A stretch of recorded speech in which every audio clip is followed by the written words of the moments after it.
Then Jesus was led by the Spirit into the wilderness to be tempted by the devil, after fasting 40 days and 40 nights.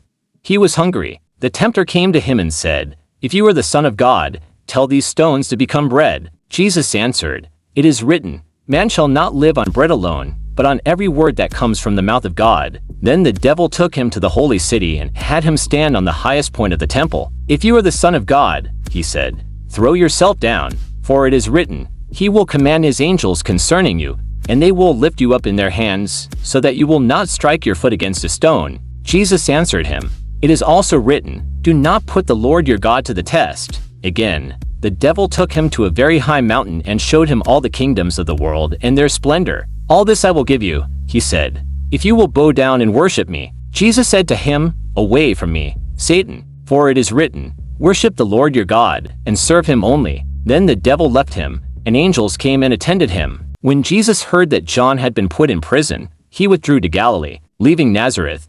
He went and lived in Capernaum, which was by the lake in the area of Zebulun and Naphtali, to fulfill what was said through the prophet Isaiah, "Land of Zebulun and land of Naphtali, the way of the sea, beyond the Jordan, Galilee of the Gentiles. The people living in darkness have seen a great light. On those living in the land of the shadow of death a light has dawned." From that time on Jesus began to preach, "Repent, for the kingdom of heaven has come near." As Jesus was walking beside the Sea of Galilee, he saw two brothers, Simon called Peter and his brother Andrew. They were casting a net into the lake, for they were fishermen. "Come, follow me," Jesus said, "and I will send you out to fish for people." At once they left their nets and followed him. Going on from there, he saw two other brothers, James son of Zebedee and his brother John. They were in a boat with their father Zebedee, preparing their nets. Jesus called them, and immediately they left the boat and their father and followed him. Jesus went throughout Galilee, teaching in their synagogues, proclaiming the good news of the kingdom, and healing every disease and sickness among the people. News about him spread all over Syria,